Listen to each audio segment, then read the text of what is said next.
Now that we've seen how essential proper protein structure or folding is to function, I suppose the next logical question would be whether or not protein folding can be predicted.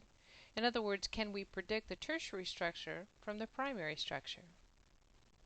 This is actually one of the principal applications of the field of bioinformatics.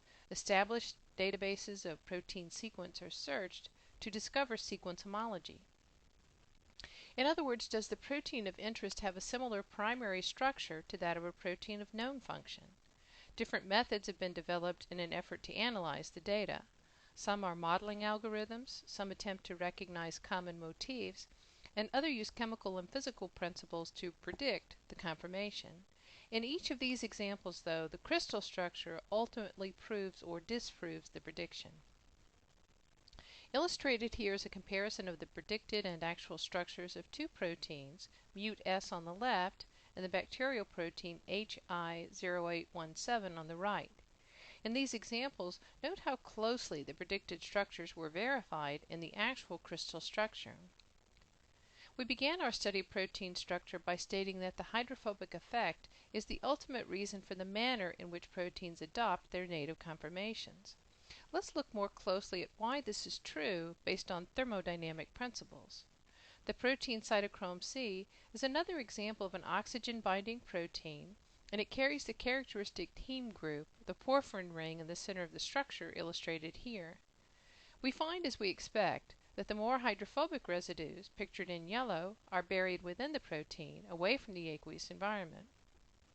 In contrast, the hydrophilic residues lie on the solvent-exposed surface. When we first examined the hydrophobic effect, we saw that lipids, due to their amphipathic nature, tend to aggregate in such a way as to exclude water from the hydrophobic portions of their structures.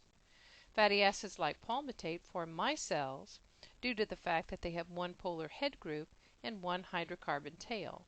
This is pictured in the lower left.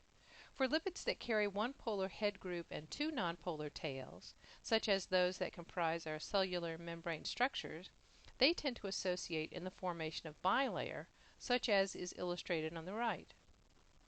The hydrocarbon tails aggregate together on the inside away from water, and the polar heads associate in direct contact with polar water molecules. This generates a liposome, having an inner compartment that is likewise aqueous in nature. Please note that these structures form spontaneously. In the example of the liposome just considered, there was an aggregation or ordering of lipids, suggesting a decrease in entropy or disorder. Remember the second law of thermodynamics? It asserts that the net increase of entropy in the universe must be positive. This means that even though the aggregation of lipids would represent a decrease in entropy, somehow this arrangement must represent a positive change in entropy overall. We can understand how this can be by considering the effect on the water molecules in the solution in which the lipids are assembling. We find that polar water molecules form very rigid arrays around a nonpolar solute. This represents a significant decrease in entropy. The more lipid molecules present, the greater the amount of ordering of water molecules required.